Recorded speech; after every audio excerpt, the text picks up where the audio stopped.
കഴുത്തറുപ്പം വിലയില്ലാതെ നല്ല ടേസ്റ്റിൽ fish grill കഴിക്കാൻ പറ്റിയ ഒരിടം നമ്മുടെ കായംകുളത്തുണ്ട് കേട്ടോ.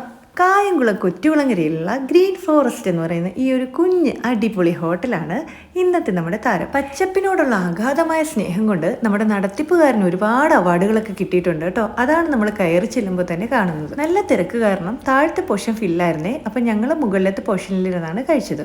അവിടെ വന്നിട്ട് ഇതാ ഇങ്ങനെയായിരുന്നു കേട്ടോ. അത്യാവശ്യം പ്രൈവസിയോടുകൂടി ഫാമിലി ആയിട്ട് ഇരിക്കാൻ പറ്റി. ഐഷൂട്ടി ഭയങ്കര ഹാപ്പി ആയിരുന്നു. ഇതാണ് അമൂർ ഫിഷ് ഗ്രില്ല്. നല്ല ടേസ്റ്റുള്ള ഫിഷ് ഗ്രില്ലായിരുന്നേ. അപ്പോൾ പല സൈസിലുള്ള ഫിഷ് ഗ്രില്ലുകൾ ഇവിടെ അവൈലബിൾ ആണ്. നമ്മൾ നല്ല സോഫ്റ്റ് പൊറോട്ടയും ഈ ഒരു ഫിഷ് ഗ്രില്ലും ഒക്കെ ആയിട്ട് അടിപൊളി ടേസ്റ്റ് ആയിരുന്നു. പിന്നെ നമ്മൾ ഓർഡർ ചെയ്തത് ഫിഷ് നിർവാണ, കരിമീൻ്റെ ഫിഷ് നിർവാണയായിരുന്നു. അതും നല്ല അടിപൊളി ടേസ്റ്റ് ആയിരുന്നു. പിന്നെ നമുക്ക് കുട്ടികൾക്ക് വന്നിട്ട് ബീഫും ചിക്കനും ഒക്കെ ഇവിടെ ഉണ്ട് കേട്ടോ. കായംകുളത്തിനടുത്താണെങ്കിലും ഒരു തവണയെങ്കിലും ഇതൊന്ന് എക്സ്പീരിയൻസ് ചെയ്യണേ.